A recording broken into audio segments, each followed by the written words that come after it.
جب بھی کوئی لبیک پکارنے والا لبیک پکار رہا ہوتا ہے،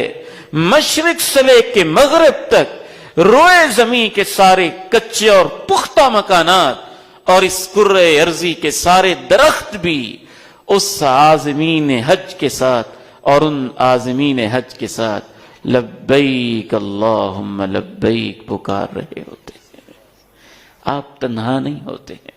آپ اکیلے نہیں ہوتے ہیں، پوری کائنات آپ کے ساتھ ہوتی ہے۔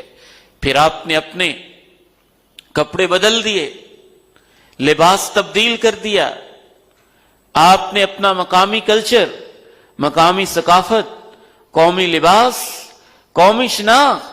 سب کچھ ختم کر دیا۔ کفن کی 2 چادریں آپ نے پہن لی۔ لباس اتارنا بھی ایک معنی رکھتا ہے، کفن جیسی 2 چادریں پہننا بھی ایک معنی رکھتا ہے، اور سب انسانوں کا لباس ایک جیسا ہو جانا اور انسلا ہو جانا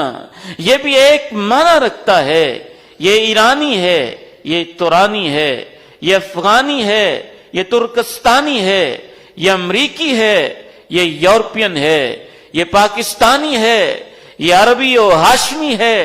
اس کا رنگ کالا ہے، اس کا گورا ہے، اس کی فلاں نسل ہے، اس کی فلاں نسل ہے، اس کی فلاں زبان ہے، اس کی فلاں زبان ہے، اس کا یہ لوکل کلچر ہے، اس کا یہ لوکل کلچر ہے، اس کی یہ ثقافت ہے، اس کی یہ ثقافت ہے، اس کا یہ تمدن ہے، اس کا یہ تمدن ہے، اس کا فلاں جغرافیہ ہے، اس کا فلاں جغرافیہ ہے۔ اے اللہ، میں حج جیسی تیری مقرر کردہ عظیم عبادت پہ قربان جاؤں، سب کے سب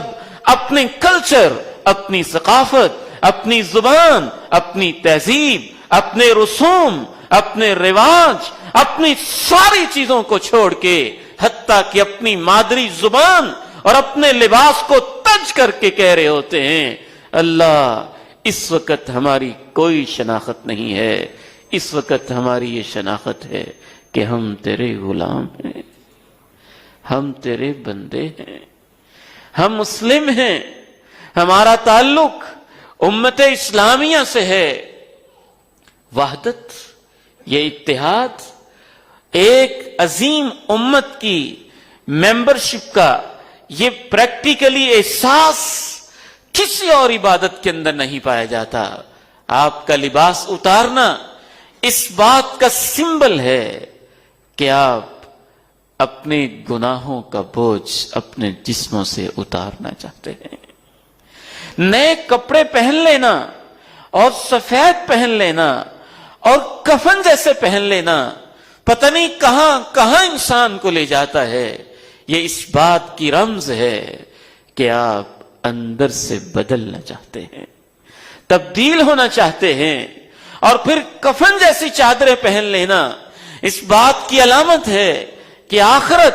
آپ کے سامنے ہے۔ آج حج کی حاضری آپ کو یاد دلاتی ہے کہ ایک دفعہ فائنل جو یوم حساب ہے اس میں بھی اللہ کے سامنے میری حاضری ہونی ہے۔